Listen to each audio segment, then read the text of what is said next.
For all of the context regarding my experience with the first Alvin and the Chipmunks movie, watch my review of that movie all the way through, because there are some details there that I will be referencing throughout this whole sequel review. As a result, spoilers for the first movie, as if I needed to bring any up, will be completely unmarked throughout this entire video in case you still haven't seen the first AATC movie, but after 14 years of its existence, if you're seeing this video, you're probably enough of an AATC fan to have seen it beforehand anyway, so let's continue. Before I found out about the existence of the Squeakquel, I had never even heard of the Chipettes whatsoever. I know that a lot of fans were introduced to the franchise solely through the movies, much to the ire of other fans introduced to the franchise through older incarnations. I was born in the early 90s, but I was introduced to the franchise through the classic 60s incarnation, and I had never even heard of the 80s incarnation, which introduced the Chipettes for the first time. But seeing trailers for the Squeakquel for the first time gave me an introductory glimpse into who they are supposed to be. That would make this the closest definitive example of me being introduced to an aspect of the franchise through these movies, the Chipettes. But even then, I actually had no idea what they were even called until I saw the Nostalgia Critic's video on the first AATC movie back in 2016, where one of the things he said was, "The Chipettes are battling sharks in Bermuda?" Speaking of the Nostalgia Critic, I already talked about how I became a fan of AATC through that video in my review video of the first movie. But that's not the focus this time. On January 10th, 2017, as part of Sequel Month The Sequel, the NC uploaded his review video of the second movie. Around the same time, I joined the now-defunct Alvin and the Chipmunks fan forum, which I'll get to later. Unlike the first review video, where I felt satisfaction over his praising of the movie he constantly compared it to, The Chipmunk Adventure, this one had him falling right back into his chipmunk hatred side. I didn't even know he had one for the whole franchise. For one moment that had me facepalm hard was the revelation that he thought that Simon and Theodore were actually called and Chipmunks, respectively. The other thing was the ending, in which the Critic character, in response to the movie making too much money despite being effortless, gave the same high-pitched voice treatment that the All-Girls seemed to blindly love with a passion to Silence of the Lambs, a movie that the Squeakquel referenced at one point, with him saying, "More kids need to see Silence of the Lambs." This got me to finally realize that maybe the Nostalgia Critic never liked the AATC franchise to begin with, especially after forum user Chipmunk Nation responded to my introductory post on the forum talking about how I became a fan, with surprise that I became a fan through an NC video despite him not being nice to the franchise. After thinking about it, this revelation actually made me feel very depressed over being a fan of something that everyone hates, especially for justifiable reasons. To which the surprised member said that it's better to think about the good times in the fandom rather than regret letting others' preferences deter me. Speaking of the former fan forum, I have not even considered joining any AATC fan communities until I asked a genuine question on the AATC wiki about whether Simon loves Alvin overall, despite all the stress the letter gives the former, because I couldn't find any canonical evidence of this being the case at all. After a few back and forths with the wiki's admin about the topic, he told me to come join that fan forum, especially if I want a more specific explanation. Since then, my fan involvement in that forum and later the wiki's Discord server has grown considerably, and I have since gradually become friends with some of their members because they were just that helpful. Despite the franchise being hated on by nearly every normie ever, its fan community has some of the friendliest individuals I have ever met, and I'm not even so sure if I could have gone by without becoming a fan of Alvin and the Chipmunks in the first place.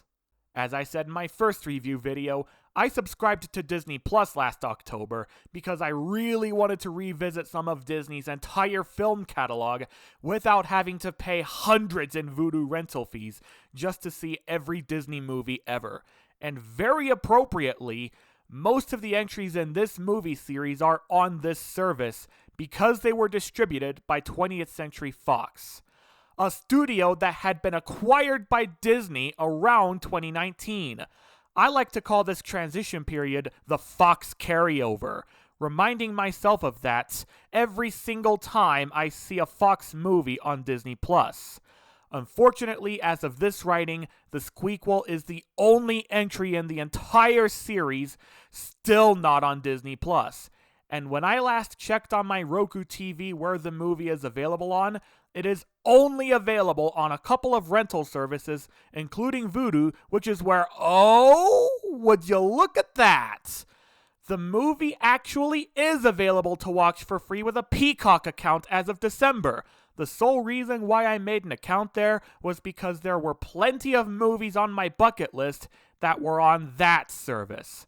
Unfortunately, by the end of December, this movie will be leaving Peacock, but if I hurry up and watch it by the time it's removed, I might save myself a couple dollars in Vudu rental fees on the Squeakquel.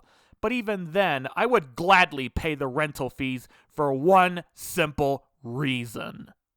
There is a Chipmunks fan archive on Mega which goes out of its way to archive literally every single piece of Chipmunks media out there available to download for free. Most of the time it makes sense, as nearly every episode of every AATC TV show is something I'd like to call abandon air, the television equivalent of abandonware for computer software. Television programs that are not available from any official sources on physical or on digital. And yet, even with all that, unlike public domain works, abandonware and abandon air is still legally under copyright. It's just not available from official sources, and the only way you can get them at all is either by downloading illegal pirated copies of them for free, or by buying it secondhand, where the money doesn't even go to the official publishers anyway, on top of it being possibly considerably overpriced. 1987's The Chipmunk Adventure is what I'd like to call abandoned film, the movie's equivalent of abandonware and abandon air. The last time this movie was available digitally, according to my memory, the only place it could be found that way was through the Google Play Store. I don't want to spend money there at all, and besides, if I'm not going crazy, the movie has since been taken down from that storefront and is nowadays no longer officially available digitally at all. On top of that, if you try to buy any physical copies on Amazon, they are prohibitively expensive. $40 at least for a DVD copy. And no, I don't trust eBay, where DVD copies are at least cheaper there, but even then, the cheapest you can find the movie right now is on VHS. Don't get me wrong, I grew up with VHS during the first few years of my childhood, and I know how to operate a VCR, but at the same time, this is a format so antiquated that literally every studio has since abandoned it, which led me no other choice but to technically become a pirate and download the pirated copy of this movie just so I could watch it. Scenarios like this are the only times I could justify downloading pirated movies and TV shows. But then the operators of this fan archive would go out of their way to also archive the Chipmunks Meet the Universal Monsters movies, as well as the Fox movie series, including the Squeakquel. None of these movies are abandoned film. They are available to purchase or rent from all major digital storefronts and are from Movies Anywhere participating studios as well. So if you have an account there, you can carry those purchases to all supported services you have accounts for at no additional cost. And finally, DVD and Blu-ray copies are also reasonably priced on Amazon. That was exactly how I ultimately decided to own a copy of the Meet the Universal Monsters movies. The disc itself was cheap enough. I did not get it through illegal means. The reason why I'm ranting about this is because the moment I say I'm going to pay to watch this movie on a rental service, a few fans will completely freak out and beg me to save the money by just downloading the archived version for free, or even buy the DVD blindly or rely on third-party TV recordings. I'm looking at you, Drew. First of all, it doesn't need to be archived. It's protected by a big-name studio who definitely knows what it's doing. Second, if you upload non-abandoned film movies to Mega or other storage services, you become no different from those video pirates uploading the latest big-budget blockbusters to the Pirate Bay. And if you download these movies from there, morally and legally speaking, you're no different from those downloading those coveted blockbusters as torrents either. Video piracy is wrong, and uploading movies readily available on Vudu and iTunes to download services for archival purposes is not only redundant, but video piracy. Think of any anti-piracy PSA you have been forced to watch. By archiving these live-action movies, you're essentially breaking the message of these PSAs. Yes, I know you're technically also doing the same thing to abandoned film, but in that case, I can accept that since there's physically no other feasible choice. But for already readily available movies, I just cannot accept uploading them to these services freely. Okay, rant over. Back to this movie specifically. The fact that I discovered that this movie was available to watch for free on Peacock came as a complete shock to me. Basically, I wanted to take a picture of proof on my Roku TV that the movie was only officially available on digital rental services because that was the case the previous time I checked. But I had to change my plans, as well as part of my preconception script, when I found out about its limited availability on Peacock. Yes, I know I have to pay a subscription to remove ads from the content I watch on Peacock, but to their credit, at least their ads aren't nearly as annoying as other official free movie services, Pluto TV. But all that matters is that I save money in rental fees by watching movies on my bucket list as long as they are available on official free services, or in my case with Disney movies, subscription services. So even though this review's gonna come in half a month after this movie left the service, here is my review of Alvin and the Chipmunks, the Squeakquel on Peacock. Phew, thank God it's still on there. I was afraid it would get taken down just a few days early. Now I can only hope I don't suffer the same fate as Epos Vox when he was booted from watching House on Netflix simply because it was taken off the service while they were watching. Anyway, I have my old laptop with me to take review notes of the whole thing throughout, just so that I don't end up forgetting everything while taking notes after the movie's done, just like what happened to my first review video. And even though it will be optional for me to take these notes while the movie's playing by voluntarily pausing and taking these notes, because I'm watching this on a free service with ads peppered in there, I will force myself to take notes during the ad breaks, or what little they have in most of the movies I have watched there so far. So, here we go, guys. Launching Peacock.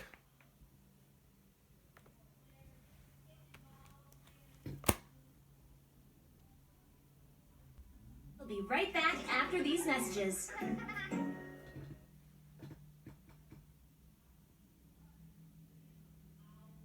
Now on with the show.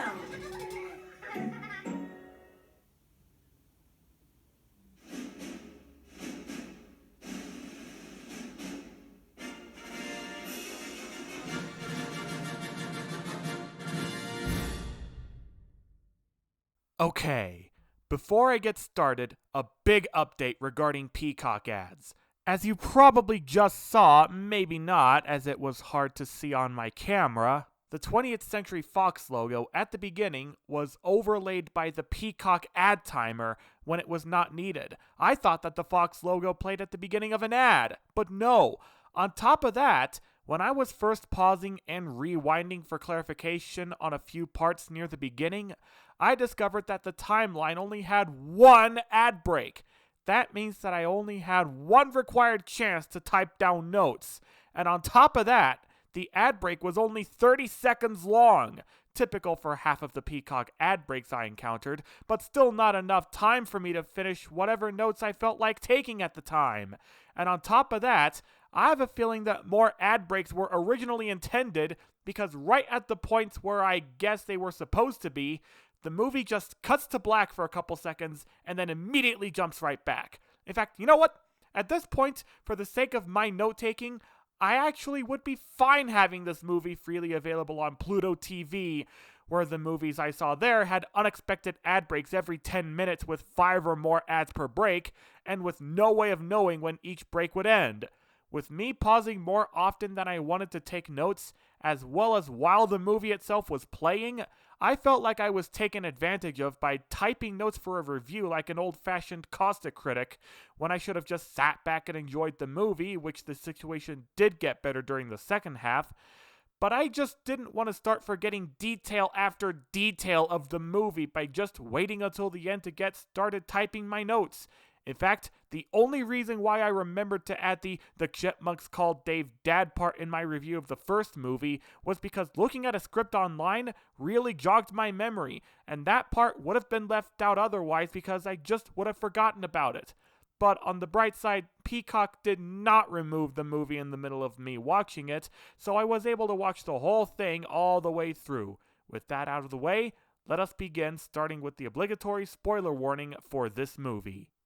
One of the first things that happened was something I would almost never forgive Alvin for, and neither should Dave. He actually sent him to the hospital. Twice. The second time at the very end. Sure, Alvin was genuinely apologetic those times, but I'm not so sure that would be enough. Dave could have died due to Alvin's shenanigans, for God's sake. While being put under sedatives, Dave makes a few new rules while he gets better, including considering having Simon in charge, which sounds appropriate, but that's not what he ultimately did. He ultimately ends up having his aunt look after them.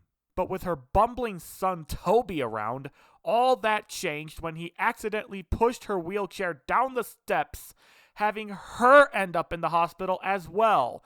That leaves Toby the only one to care for the Chipmunks while Dave gets better. In the NC video, he considers Toby a complete carbon copy of Dave, in much the same way he created the Daw Girls as carbon copies of the Aw Girls, except for their clothing. But Toby differs from Dave in more ways than just clothing. He's a complete slob. He's also an incompetent gaming addict, always gaming even when he was supposed to wish his mother luck on looking after the Chipmunks. Toby is almost nothing like Dave at all in terms of his behavior. Toby even tells Alvin outright, "Would you please turn the alarm off for me?" But you got out of bed to walk over to Alvin to tell him that, so... What is it with Theodore and having nightmares in this series? He already had 2 of them in the first movie, so why couldn't you come up with something different for once? At least he was more specific about it, saying that his nightmare was about being separated from his family forever. But Toby was definitely not helping at all, establishing Theo's brand new fear of eagles with his eagle swooping talk. Ian's arc begins right from where he left off at the end of the first movie, flat broke and gone completely insane over desperately trying to find replacement singing animals to no avail. In fact, when the Chipettes first arrive in a FedEx envelope, probably due to his desperation to get as many inside his company building as possible, and speak to him while he's not looking, he thought he was hallucinating. But once he was made sure of the real deal and heard them sing for the first time, he concluded that singing chipmunks aren't the next big thing anymore. Singing girl chipmunks are the next big thing, which made me spontaneously conclude that Ian is a feminist, plain and simple. But then again, if this is a guy who only cares about success and nothing else, it's only appropriate that he constantly changes his mind about things.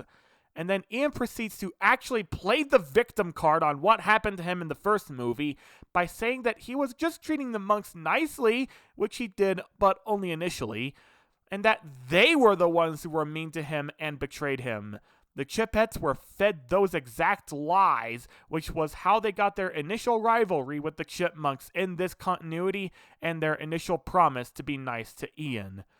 With Ian caring too much about success at the cost of quality, unintentionally lying about who should take the blame for what happened to him, and especially his absolutely monstrous ego, which I'll get to later, I am coming even more and more to the conclusion that Ian is basically Doug Walker in this universe. Period.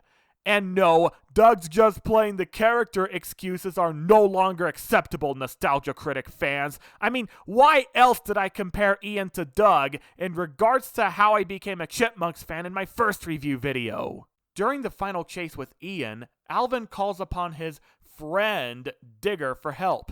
Even in the NC video, he had to look up who Digger was and found out that he's a NASCAR mascot for the Fox network, calling the filmmakers monsters for making him look up NASCAR.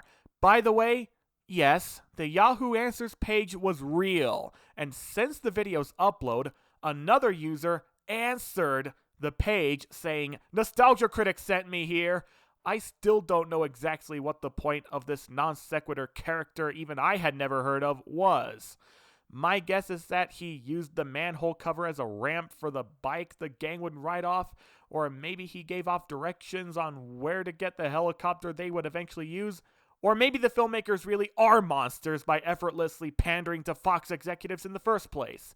In fact, there are quite a few other outdated pop culture references as well, one of them being that aforementioned FedEx product placement. Another is when the boys and Toby are playing Wii Sports and Alvin accidentally breaks the TV. Toby's response? A fearful, "Oh no, what if Dave finds out?" You see, that is another example of Toby being different from Dave. If Dave was here, he'd be far angrier at what happened. And then there's non-sequitur movie quotes from Alvin, including that aforementioned Silence of the Lambs quote during the football game which the NC mocked, and the "you talking to me" quote from the dodgeball game, but he wasn't the only one there. With all that said, if I was on my cynical bad side, I would immediately declare that this overabundance of pop culture references ruins the entire movie. But I am not a caustic critic. There are a few other positives that I have to give it credit for. For example, despite all those negative complaints I just spewed out, at least they thought of everything in regards to how human-sized characters deal with chipmunk-sized characters, and how the chipmunk characters deal with real-sized props, just like in the first movie. For example, the bully fighting sequence was really well put together, and they perfectly adapted the head in the toilet bowl prank to when the jocks victimized Simon by dropping his whole body inside the toilet bowl. Conversely, even though we don't see much of it, they also perfectly adapted how the chipmunks would fight back against the human-sized bullies with claw marks on their shirts. I also definitely noticed more of an Aesop here than in the first movie, and it's more appropriate as well. Alvin has always been the egomaniac of the group, always caring more about himself than anyone else. This would ultimately come back to haunt him when he betrayed his brothers for his football team. His group was unable to perform shortly after, causing the school to side with the Chipettes because at least they did perform. Shortly after, Theodore felt depressed enough to run away to the zoo to be with what he thought were the meerkats he saw in a nature documentary earlier, but the exhibit was unknowingly moved over and replaced with the eagles he was afraid of. That was when, after his brothers tried their best to rescue him, Theo finally conquered his fear for the sake of his brothers. It was nice seeing something like that here, but ultimately, it's not nearly as prominent of a message as that other one about unity. It was at that point, though, in which Alvin was finally able to learn that it's not about him, and that his family was more important for the stability of his band. That was something Brittany, despite being just as much of an egomaniac as Alvin, already learned by the time Ian wanted to put more priority towards her than her sisters, making her realize that even she has standards. Too bad Ian never learned anything and ended up having an irredeemably larger ego than even Alvin. I mean, while the Chipettes were escaping from their cage, Ian pours himself a glass of champagne in his limo, toasting to someone named me. That is not how you describe yourself. That's just an idiotic kind of egotistical. Not to mention that when he arrives at the Staples Center without his self-coveted stars with him, he ends up putting on a terrible costume and hand puppets and terribly recreates how the Chipettes would have performed their big number all by himself, which I find absolutely hilarious, even as someone who saw it beforehand in the NC video. But when the Chipettes arrive back at the school with the Chipmunks shortly after escaping Ian, they perform their first song together, which is the most appropriate song to cover in a context like this. A cover of We Are Family. The Chipmunks are family. The Chipettes are family.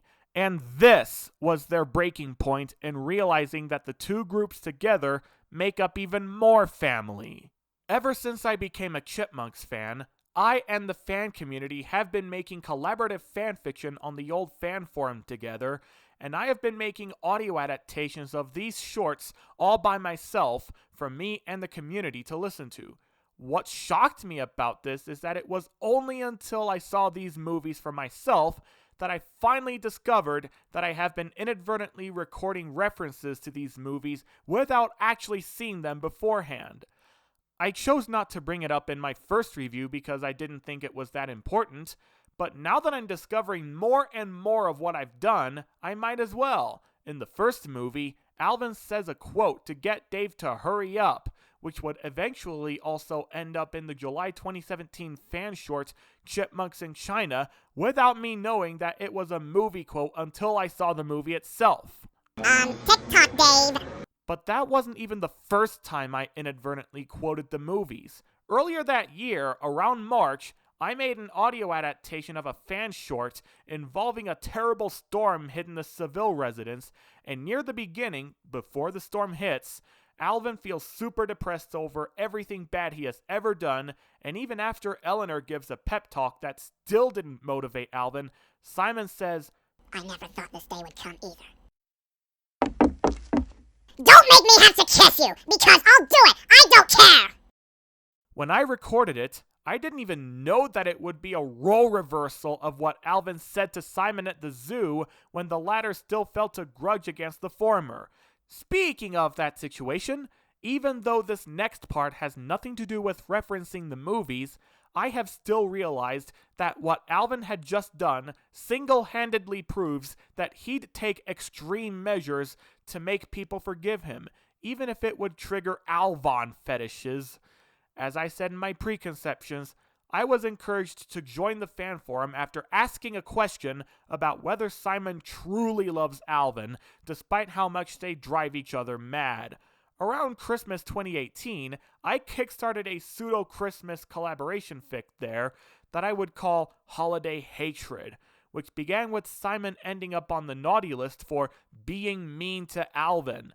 And then I forced Simon in that story to forgive Alvin less and less until Alvin breaks, runs away, and was eventually forced to write a letter to Simon. After I read what one of the community members had Alvin say in that letter, I tried imagining Simon rejecting the letter and still refusing to forgive Alvin, but even by my standards at the time, I said Simon wouldn't be that evil, so I had him finally tear up and forgive Alvin in complete remorse. And now that I saw what Alvin did a few times in this movie, I realized that had Simon rejected that letter, Alvin would have tried even harder with more desperate schemes to get Simon to forgive him. There are a couple of other references from the other movies that I still haven't seen, which I inadvertently referenced, including Simon becoming Simone from Chipwrecked again in the short Crash and Turn, and Alvin name-dropping Miles from the road chip near the beginning of the short Runaway Brother, the other short I kickstarted by having Simon never forgive Alvin ever again. But in these cases, I kinda knew in advance that they were movie references. I would have said that the overabundance of non-sequitur pop culture references was a big problem, but as I thought more about it, I started thinking of them more and more as just nitpicks. Even though I found it a little baffling that the people that hate this movie brushed aside the morals and messages near the end, I still get their pop culture nitpicks. As a result, I'm more thinking of this movie as a mixed bag. But even then, I never found it to be so god-awful that I would swear myself away from it forever and turn down any opportunities to see it again. Just like how Alex of I Hate Everything told one of his friends to describe what happens in the Up knockoff What's Up, simply because he'd rather do anything else than watch it a second time. You see, that would be the extreme example of what I would do if I don't like a movie at all. And as far as I'm concerned, Alvin and the Chipmunks the Squeakquel is not What's Up. Not even close. It's not so bad that I would rather skip out on buying the AATC 4-film bundle in favor of the rest of the series individually. No, it's none of that. It's decent enough for me to tolerate as something to watch again. And if I do like the rest of the series, I plan on buying the entire 4-film bundle on Blu-ray. Okay, halfway through. Tune in on Valentine's Day when I review Shipwrecked.